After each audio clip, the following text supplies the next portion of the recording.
વડોદરામાં બેટરીના ગોડાઉનમાં ભીષણ આગ ભભૂકી, તંત્રમાં મચી દોડધામ। વડોદરાના મધુનગર બ્રિજ નજીક આવેલા બેટરીના ગોડાઉનમાં અચાનક આગ લાગવાની ઘટના સામે આવી છે।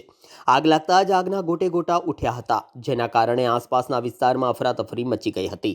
આ ઘટનાની જાણ થતાં જ ફાયર બ્રિગેડની 2 જેટલી ગાડીઓ તાત્કાલિક ઘટના સ્થળે પહોંચી હતી અને પાણીનો મારો ચલાવી આગ ઉપર કાબૂ મેળવવાનો પ્રયાસ કર્યો હતો। આગની તીવ્રતા એટલી હતી કે 4 થી 5 કિલોમીટર સુધી ધુમાડાના ગોટે ગોટા નજરે જોવા મળ્યા હતા। આગ લાગતા આજુબાજુના વિસ્તારના લોકો મોટી સંખ્યામાં ઘટના સ્થળે એકત્ર થઈ ગયા હતા।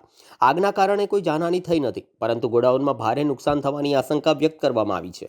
મહત્વનું છે કે આ બેટરીનું ગોડાઉન રહેણાંક વિસ્તારમાં આવેલું હતું। સ્થાનિક રહીશોએ અગાઉ પણ આ બાબતે રજૂઆત કરી હતી કે આવા જોખમી ગોડાઉન રહેણાંક વિસ્તારમાં ન હોવા જોઈએ।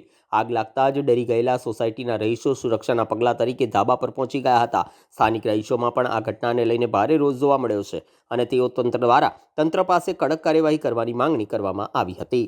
આપણી કામગીરી ચાલુ છે। પાછળના અને એની બાજુમાં જે ગોડાઉન હતું તેમાં સ્પ્રેડ થવાની શક્યતાઓ હતી, તે આપણા ફાયરના જવાનો અંદર એક્સેસ લઈને તે કંટ્રોલ કરી દીધું છે।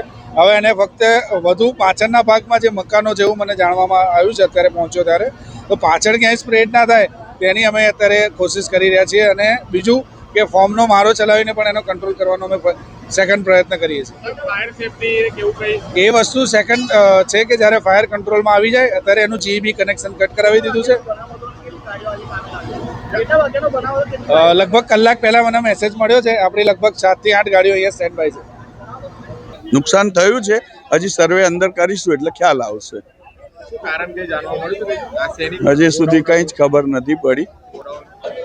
હજી સુધી કંઈ જ ખબર કે એનો રૂટ કોઝ શું છે। અંદર ડીવીઆર નીકળે અને અમે એને એનાલિટિકલ કરીએ, ચાલુ થાય તો ખ્યાલ આવે। આ બેટરી, ઇન્ડસ્ટ્રીયલ બેટરીની બેટરી હશે 70-80 લાખ રૂપિયાની હોઈ શકે।